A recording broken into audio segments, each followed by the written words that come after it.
orang yang dibela sama Allah Subhanahu wa taala itu Aisyah, istri Nabi SAW, yang dijuluki dengan dua panggilan Aisyah. Yang satu panggilannya Humaira. Apa arti Humaira? Kalau lagi malu wajahnya merah. Pernah ngeliat cewek wajahnya merah?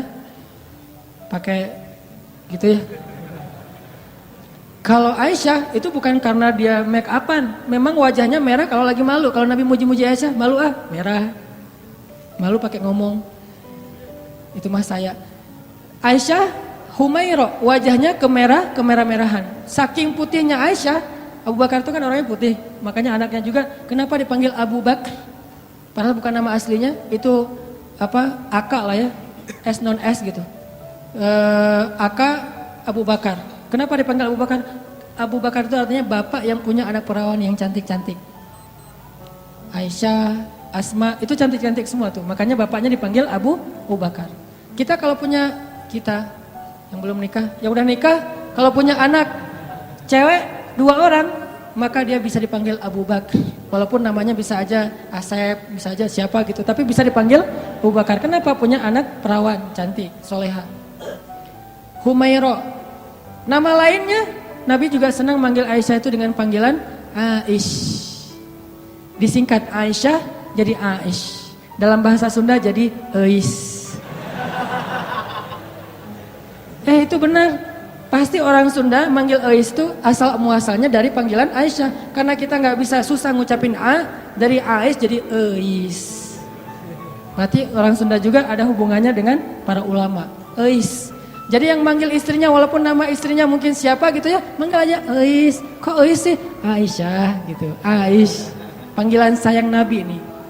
Saking cantiknya Aisyah, banyak yang sebetulnya baper ketika Nabi nikah sama Aisyah. Patah hati cowok-cowok Madinah. Wah, apaan sih Nabi nikah sama Aisyah? Ramai aja tuh. Ketika Nabi nikah sama Aisyah.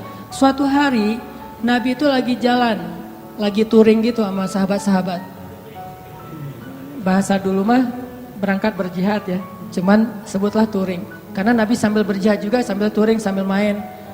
Nah Nabi itu kan kalau berangkat touring bawa istri ya. Jadi kalau yang berangkat touring gak bawa istri kurang ikut sunnah menurut saya. Touring memotoran bawa istri. Tadi jangan bawa jas hujan. Biar kalau hujan mah gak pakai baju. Nah Nabi lagi touring nih dengan para sahabat, sekitar 1000 motor lah ya, bermerek onta. Jalan touring sama para sahabat, di tengah jalan mampir di rest area. Kan panjang nih perjalanannya, ada rest area, ini kayaknya rest areanya bagus, masjidnya gede gitu ya, ada KFC segala macam lah, bisa makan di situ, ada tempat ngopi. Mampir tuh di rest area. Pas lagi mampir di rest area, Aisyah kan dia naik kendaraan yang tertutup. Onta di atasnya ada kayak tandu gitu ditutup, khusus buat cewek biar nggak kepanasan. Kalau yang cowoknya naik onta yang terbuka. Kalau bahasa kita sekarang tuh mobil lah ya. Aisyah naik mobil, suaminya naik motor. Yang nyetir siapa ya? Dan cara ini nih ada gimmick dikit tapi penting ya. Bekal buat teman-teman nanti kalau udah nikah. Nabi itu romantis banget loh sama istrinya. Kalau lagi touring gitu, istrinya pengen naik ke atas onta, maka Nabi akan jadikan lututnya sebagai tangga buat istrinya naik ke atas onta. Kan onta tuh tinggi tuh, udah duduk juga masih jangkung tinggi gitu kan. Maka Nabi akan jongkok, Aisyah. Akhirnya Aisyah nginjak lutut Nabi, dipegang sama tangan Nabi, dinaikkan ke atas onta. Tuh cowok banget tuh. Makanya kalau kita pengen naikin istri kita ke atas motor, walaupun motornya bebek ya, gak masalah lah. Motor bebek, udah diceperin lagi tuh, rendah gitu ya. Mah, apaan sih Pak, bisa sendiri kali gitu. Pengen ikut sunnah malah gagal. Jadi sunnah Nabi itu banyak yang seru-seru loh, keren-keren. Baca aja sirah dia, jangan cuma baca hadis teks ya. Baca juga sih sirah, banyak banget sunnah Nabi yang keren-keren, romantis. Touring nih, berhenti di rest area. Aisyah punya kendaraan sendiri. Pas lagi berhenti di rest area, Aisyah pengen ke belakang. Karena di rest area itu ada toilet segala macam, ada ikhwan, ada akhwat. Aisyah pergi ke belakang. Waktu itu Aisyah pakai kalung yang diberikan oleh ibunya, kalung hadiah pernikahan. Cuman centelannya itu udah agak-agak longgar gitu. Pas lagi ke belakang, balik, Baru sadar pas dipegang di dadanya, oh kalung saya jatuh hilang. Akhirnya minta izin ke Nabi, ya Rasulullah, kalung saya jatuh dari cari-cari dari tadi nggak nemu, tolong cariin dong. Akhirnya Nabi pun nyari, nggak nemu, mengerahkan para sahabat nyari. Sampai akhirnya nemu pas udah malam. Berhentinya sore, waktu asar sampai sunset, sampai udah malam, akhirnya mereka baru nemu tuh kalung. Karena udah kemalaman, Nabi pun memutuskan ya udah kita bermalam di sini deh, nggak usah ngelanjutin perjalanan, berhentilah sahabat di situ. Karena rest areanya nggak terlalu besar dan airnya sedikit, akhirnya pas waktu subuh mereka tidak cukup air, nggak bisa berwudu untuk sholat subuh. Mulailah muncul desas-desus, mulai muncul lagi tweet di antara para sahabat. Ada yang pertama nge-tweet akhirnya pada repost, jadilah viral. Apa tweetnya? Ini gara-gara Aisyah nih. Kita nggak bisa sholat subuh, nggak punya air gara-gara Aisyah. Hashtag gara-gara Aisyah sebar. Wah pada sebel sama Aisyah, ini gara-gara Aisyah. Benar ya gara-gara Aisyah sih, masalah kalung aja kok rame sih, lama-lama amat dan seterusnya. Kalung mah bisa beli lagi nanti di Madinah, rame aja di antara sahabat. Gara-gara mereka rame, turunlah ayat tentang tayamum. Itulah cerita di balik ayat tayamum di surat Al-Maidah. Kalau kalian gak menemukan air, maka berwudulah dengan cara tayamum dengan debu-debu yang bersih. Diajarin sama Allah tekniknya, tutorial tayamum. Itu jelas tutorialnya di satu ayat. Setelah ayat itu turun, sahabat-sahabat mulai tweet yang baru. Gara-gara Aisyah tapi keren, mulai pakai jempol emotikonnya. Tadi gara-gara Aisyah emotikonnya cemberut, sekarang gara-gara Aisyah jempol emotikon tersenyum. Gara-gara Aisyah akhirnya kita punya keringanan fikih dalam berwudu, yaitu tayamum. Berkah Aisyah. Paginya Aisyah, wah rame aja. Asal lewat Aisyah gitu. Pada respect gitu kan sama Aisyah, gara-gara dia turun ayat. Jalan lagi nih, kan touringnya jauh banget tuh, lintas Pulau Jawa kan ya, jauh banget lah pokoknya. Jalan lagi, ada rest area, berhenti lagi. Aisyah lagi seperti biasanya, semua orang pasti ke belakang. Aisyah ke belakang, datang, jatuh lagi tuh kalung. Ini cara takdir Allah nih. Jatuh lagi kalung, waktu itu Aisyah udah gak enak mau ngasih tahu Nabi. Daripada ntar viral lagi kan ya, jadi trending topik. Ya udah deh, gua cari sendiri aja. Lagi nyari-nyari di belakang, nyari-nyari kalung yang jatuh. Nabi memutuskan, ayo kita lanjutkan perjalanan.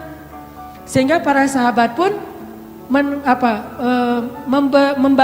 memberdirikan onta itu dan jalan. Nah tadi Aisyah kan masuknya di atas tanduk.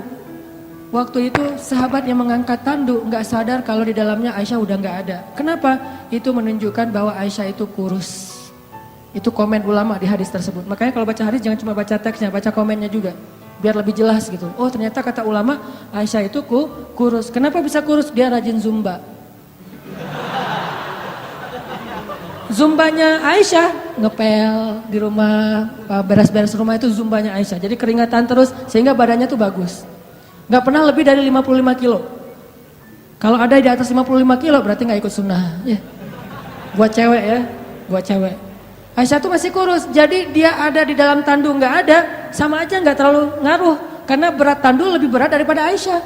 Begitu diangkat oleh para sahabat, gak sadar kalau Aisyah udah gak ada di dalam tandu. Jalanlah Nabi. Yuk berangkat, semuanya pada jalan. Kalau di tol kan gak bisa balik arah tuh, udah jalan-jalan aja, ketinggalan di rest area. Nah Aisyah lagi nyari-nyari, pas dia dapat, senang, alhamdulillah udah dapat nih. Balik ke tempat Nabi tadi berhenti, ternyata pasukan Islam atau rombongan touring udah pada pergi. Ketinggalanlah Aisyah dari rombongan touringnya. Karena tertinggal, Aisyah pun berpikir nanti kalau Nabi sadar, pasti Nabi akan jemput lagi nih. Ya udah saya tunggu aja. Sambil nunggu Aisyah pun duduk di sebuah batu bersandar. Karena nunggunya lama bersandar di batu, lama-lama ketiduran. Tertidur di sebuah batu gitu. Nabi kalau ngelakuin touring biasanya menempatkan seorang sahabat sebagai penyisir jalan di belakang. Takutnya ada barang yang ketinggalan, orang ketinggalan kayak gitu. Namanya Sofwan bin Mu'attal. Sofwan ini jomblo terkeren di Madinah. Anak Madinah yang keren, masih jomblo pula. Dan biasanya cewek-cewek kalau Sofwan lewat, Sofwan gitu. Sofwan tuh terkenal lah, paling keren. Kalau di Mekah yang keren kayak Sofwan itu Mus'ab bin Umair. Yang parfumnya gak ada duanya, di Mekah cuma ada satu. Sehingga kalau Mus'ab lewat di sebuah gang, cewek-cewek langsung sadar, Mus'ab baru lewat loh, kenapa? Gua cium harumnya parfum Mus'ab. Kalau Mus'ab nyuci pakaiannya, maka orang berlomba-lomba pengen ngambil pakaian itu untuk cuci bareng dengan pakaian dia supaya parfumnya pindah. Saking kerennya parfum. Memang parfum gimana? Harga 100 milinya, 100 mili itu yang kecil 20 juta. Karena saya pernah pas lagi umroh nyari-nyari parfum kayak gitu tuh di Bin Daud, di Hilton, di depan Masjidil Haram. Pas saya masuk ditanya sama yang penjaganya, dari mana? Indonesia. Udah gak usah masuk deh. Kenapa? Indonesia bakhil katanya. Kalau Malaysia boleh masuk, kalau Indonesia nggak boleh. Ini penghinaan nih kata saya nih. Masa orang Malaysia boleh masuk? Soalnya orang Malaysia kalau masuk beli. Kalau kita cuma window shopping gitu kan, udah pergi. Saya tanya, karena saya bisa bahasa Arab capruk. Anak uhibbu supermi lah pokoknya ya. Capruk aja, banyakin ain aja pokoknya biar Arab gitu ya. Akhirnya dia nggak ngerti, udah masuk aja lah. Karena nggak ngerti ya daripada rame. Masuk ngelihat parfum 1 milinya 100 mili yang kecil gitu. Harganya 20 juta. Pas saya lihat langsung jantungan. 20 juta. Berarti sekali pakai 100 ribu. Dijual sekali 100 ribu, 2 kali 200 ribu. Sehari 500 ribu pakai parfum doang. Itu Mus'ab bin Umair. Sofwan gitu juga tuh. Anak Madinah yang bisa dibilang cowok kece-nya Madinah lah. Lagi nyisir, pas sampai di rest area, ngelihat ada cewek lagi tidur di atas batu, bukan tidur lebih tepatnya, bersandar di batu ketiduran. Pas Sofwan mendekat, ngelihat wajahnya, ternyata itu Aisyah. Langsung Sofwan berta'awuz, a'udzubillahi minasyaitonirrajim.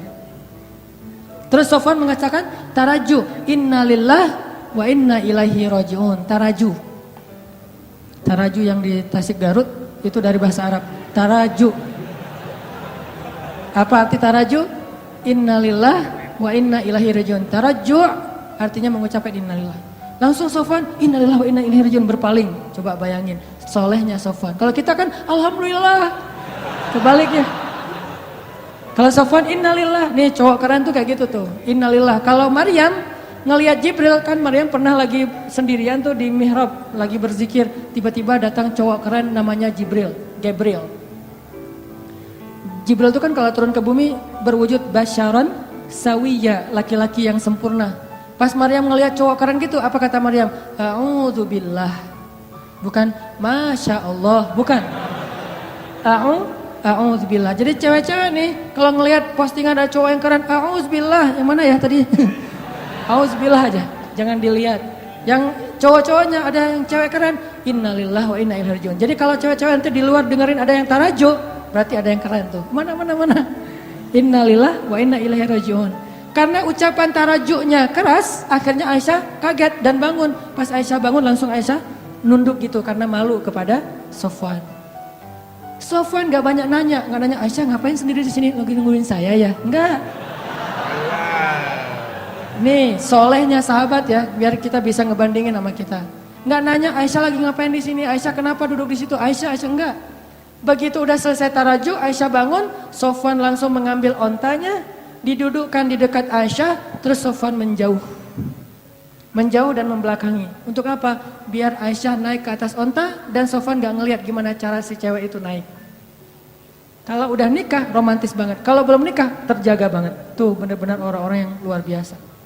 Belum nikah dia menjauh, gua gak pengen lihat gimana cara Aisyah naik di atas motor, kan naiknya cewek di atas motor apalagi boncengan pas pulang sekolah kan agak sesuatu ya. Bahaya kan? Nah Sofwan gak mau ngelihat itu. Cara cewek naik, walaupun Aisyah itu sangat terjaga auratnya, tapi masih Sofwan menjaga hatinya. Gak mau lihat ngelihat ke sana, tapi di sebelah sana ada cermin, jadi bisa tembus ke belakang. Gak ngelihat. Kalau di mall kan suka gitu ya, buang muka gitu ke arah cermin, biasa bisa ngelihat dari sebelah sana. Bukan pengalaman ya. Pernah. Nah, akhirnya Sofwan menjauh, membelakangi Aisyah. Dalam durasi kira-kira si cewek ini udah selesai naik ke atas unta. Begitu udah selesai, Sofwan datang ngambil tali kekang unta dan ditarik. Untanya berdiri jalan. Sofwan jalan kaki di depan, Aisyah naik di atas unta. Itu cara paling bagus boncengan. Jadi jangan dibonceng gitu. Apalagi ini ojek-ojek online ya. Kalau yang ordernya cewek, Neng, naik Neng. Kita mah gak usah naik ke atas motor, di samping aja dorongin motor. Kenapa Mang kok gitu caranya? Sofwan. Sofwan itu siapa? Nggak pernah ikut talim ya.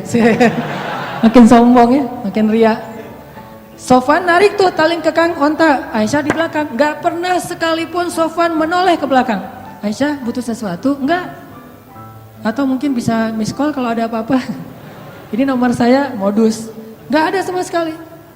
Aisyah nggak diajak ngobrol, Aisyah kenapa tinggal sendiri dan segala macam. Nggak sama sekali, diam sepanjang perjalanan sampai di Madinah.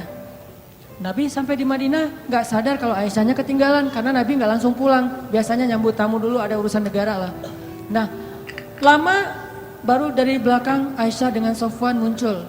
Di Madinah waktu itu kebenaran orang-orang Yahudi lagi nongkrong di gerbang.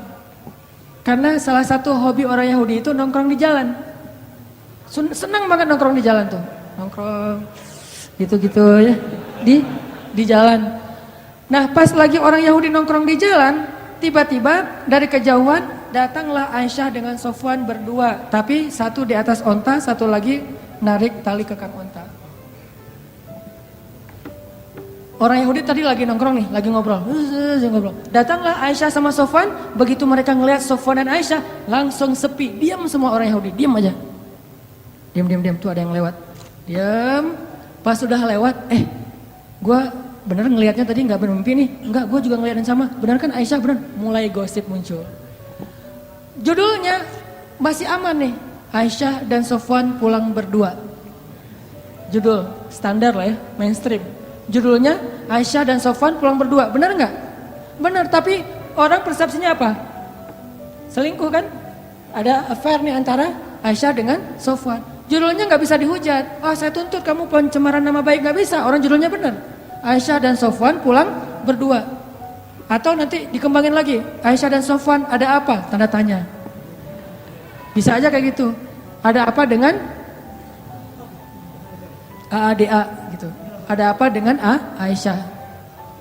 Nah, gara-gara orang Yahudi nyebarin tweet, hashtag, postingan kayak gini, mulai viral di antara kaum muslimin. Ada apa dengan Aisyah? Aisyah selingkuh, Aisyah dan Sofwan ada sesuatu. Ramelah fitnah di antara kaum muslimin tentang Sofwan dan Aisyah. Sampai akhirnya fitnah ini terdengar kepada Rasul. Nabi juga sempat hampir ragu sama Aisyah. Saking semua orang ngebicarain itu. Lo udah dengar berita belum? Apa? Aisyah sama Sofwan ternyata kemarin pulang berdua, ada sesuatu tuh. Oh gitu? Kan suka gurih ya omongan-omongan kayak gini nih. Bisa ditambah-tambahin, pecinnya ditambahin, jadilah pecinnya banyak. Makin banyak pecin, makin sedap. Makin susah untuk berhenti kan? Nah gitulah gosip. Akhirnya viral, jadi trending topik di Madinah, Aisyah dan Sofwan ada affair. Sampai ada seorang sahabat, kalau nggak salah namanya Abu Ayyub, pulang ke rumah. Nanya ke istrinya, "Mah, udah dengar berita yang lagi trending topik belum?" "Udah, Pak. Mama juga baru buka Instagram," kata istrinya. Mama punya Instagram kok Bapak gak di-follow?" Bahaya. Aisyah sama Sofwan katanya difitnah ada sesuatu. "Gimana menurut Mama?" kata Abu Ayyub. Nih jawaban istrinya nih jadi panduan buat kita kalau dengar gosip. Apa kata istrinya? "Ya Abu Ayyub, gimana pendapat engkau jika ada yang mengatakan engkau selingkuh dengan seorang perempuan?" Kata Abu Ayyub, "Ya gak mungkin lah. Papa mau selingkuh, kan udah cukup dengan Mama." Mama kan segalanya buat Papa. Udah gak ada lagi, gak akan terbuka lagi lah hati Papa buat cewek yang lain, mah. Udah gitu-gitu. "Benar, Pak, benar. Sesungguhnya Sofwan itu lebih soleh daripada Papa. Kalau Papa gak mungkin selingkuh, maka Sofwan juga gak mungkin." "Oh gitu? Ya deh." Ditanya lagi sama istri Abu Ayyub, "Pak, ya Abu Ayyub, gimana menurut engkau jika ada yang mengatakan Mama selingkuh?" Kata Abu Ayyub, "Nauzubillah, gak mungkin. Papa percaya banget sama Mama. Mama itu kan cewek yang paling setia, yang menjaga diri dan segala macam." Kata istrinya, "Sesungguhnya Aisyah lebih soleha daripada Mama. Kalau Mama aja gak mungkin selingkuh, apalagi Aisyah." Coba, gampang kan menyelesaikan masalah kayak gini? Ada isu, sesungguhnya dia lebih soleh daripada kita. Kalau kita aja gak mungkin, pasti dia lebih gak mungkin lagi. Gitu caranya, husnuzon. Tapi di luar, berita itu tetap berkembang. Sampai akhirnya Nabi datang ke rumah Aisyah. Bertanya kepada Aisyah, "Ya Aisyah, pasti kamu sudah mendengar berita tentang ini. Gimana menurut kamu, wahai Aisyah?" Kata Aisyah, "Kalau saya bilang berita itu bohong, mungkin Nabi gak percaya sama saya. Padahal itu bohong. Kalau saya bilang itu benar, Tapi Allah Maha tahu bahwa itu tidak benar. Maka saya tidak akan membela diri. Wallahul musta'an. Saya akan curhat hanya kepada Allah saja. Allah yang Maha menolong. Masuk ke kamar. Aisyah kecewa gitu sama Nabi. Karena Nabi dianggap nggak ngebelain Aisyah. Nabi juga bingung. Benar nggak? Emang kayak gitu. Saking parahnya berita ini. Nabi juga bingung nih. Hampir aja Nabi menceraikan Aisyah. Saking luar biasanya fitnah. Nggak lama kemudian Nabi dalam keadaan sedang sedih, rasa perasaannya itu lagi kacau banget. Turun surat An-Nur ngebelain Aisyah. Sesungguhnya orang-orang yang menyebarkan berita bohong itu adalah bagian dari umat Islam sendiri. Ternyata yang menyebarkan itu bukan orang Yahudi. Orang Yahudi cuma munculin tweet pertama orang Yahudi, tapi yang bikin dia viral orang Islam. Mungkin postingan pertama bukan dari orang Islam, dari luar. Sengaja pengen bikin masalah. Yang bikin itu jadi fitnah, kita sendiri nge-repost sembarangan. Mungkin gak ada masalah sebetulnya, kita aja yang membentur-benturkan. Sesungguhnya yang membawa berita bohong itu adalah orang Islam sendiri. Maka katakan kepada mereka, jika kalian tidak bertobat, sesungguhnya itu zalim yang paling besar. Janganlah kalian meringankan ucapan kalian, meremehkan. Sesungguhnya di sisi Allah itu dosa besar, dan seterusnya.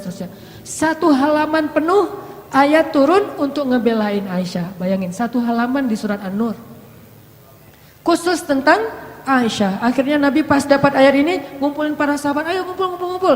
Nabi pun membacakan ayat itu, para sahabat bertakbir, Allahu Akbar. Ternyata sudah turun tabayyun dari langit, bukan dari bumi. Klarifikasinya yang membersihkan nama baik Aisyah dan Sofwan, Allah Subhanahu wa taala, langsung dari Allah. Sehingga akhirnya Nabi pun datang ke rumah Aisyah, nyari, ya Abu Bakar, sudah turun ayat. Mana Aisyah? Aisyah disuruh keluar oleh Abu Bakar. Ketika Aisyah udah keluar, Rasulullah mengatakan, ya Aisyah, berbahagialah, Allah sudah turunkan ayat yang membela kamu, bahwa sesungguhnya itu semuanya berita bohong. Aisyah pun masuk lagi ke kamar dalam keadaan ngambek. Abu Bakar masuk ke dalam, Aisyah, kenapa masih ngambek sama Rasulullah? Udah ucapin terima kasih sama Nabi. Kata Aisyah, enak aja, ngapain saya minta terima kasih ke Rasulullah, kan yang bela saya Allah. Udah biarin aja orang itu. Kata Aisyah, coba. Apakah Rasulullah marah? Enggak. Kata Abu Bakar, ya Rasulullah, Aisyah lagi ngambek, gak mau ketemu. Ya udah nggak apa-apa. Memang Aisyah pantas untuk melakukannya. Nabi pun pergi. Biarkan Aisyah menyelesaikan, merecovery dulu perasaannya. Selang beberapa hari Nabi datang lagi, udah normal lagi. Orang dibela sama Allah sampai turun ayat satu halaman. Kok bisa kayak gitu? Apa rahasianya? Rahasianya satu, teman-teman. Coba teman-teman buka surat Fussilat, surat 41 ayat 30. Itulah rahasianya. Surat Fussilat, surat 41 ayat 30. Nih, kita baca ya dikit lagi. Surat Fussilat, surat 41 ayat 30. Bismillahirrahmanirrahim. Mangga.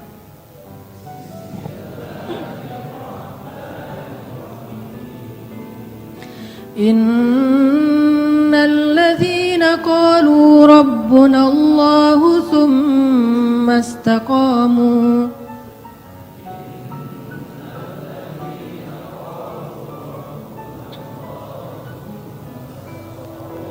تتنزل عليهم الملائكة ألا تخافوا ولا تحزنوا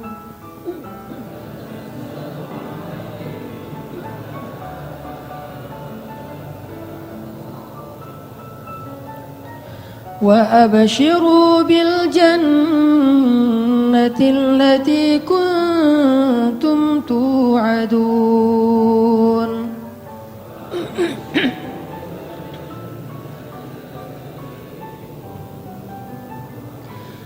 نحن أولياؤكم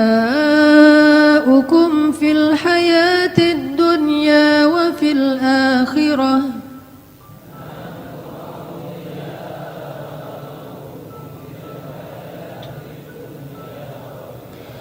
ولكم فيها ما تشتهي أنفسكم ولكم فيها ما تدعون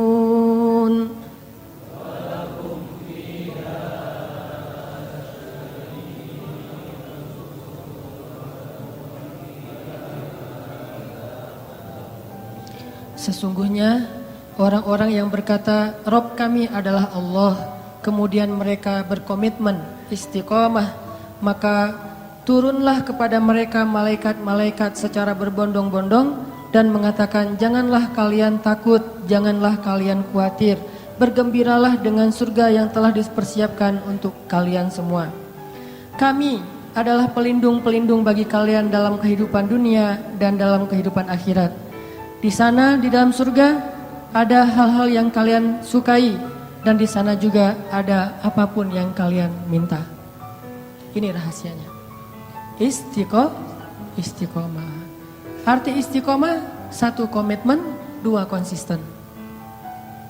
Sehingga kata Allah, tatanazzalu alaihimul malaikah. Sebagaimana Jibril turun untuk ngebelain Hafsah. Tatanazzalu alaihimul malaikah. Sebagaimana Jibril turun membawa wahyu untuk Aisyah. 2 kali, 1 ayat tayamum, 2 ayat untuk membela fitnah terhadap Aisyah. Tatanazzalu alaihimul malaikah. Nahnu awliyaukum. Kami yang akan ngebelain kalian, yang akan ngelindungin kalian. Siapa kami? Allah Subhanahu wa taala yang kemudian menyuruh para malaikat untuk ikut serta membela dan melindungi orang-orang yang Allah bela. Siapa mereka? Orang yang istiqomah. Makanya terus aja on the track, jangan sampai kita melenceng. Kalau terlanjur melenceng, langsung balik lagi. Melenceng langsung balik lagi, cara baliknya dengan taubah dan istighfar, hijrah. Kalau kita istiqomah, nanti suatu saat setelah istiqomah kita diakui oleh Allah, disahkan, Allah udah ridho, oh ternyata benar kamu istiqomah, maka Allah Subhanahu wa taala yang akan membela kita, bukan manusia. Allah sendiri yang bakal ngebelain kita.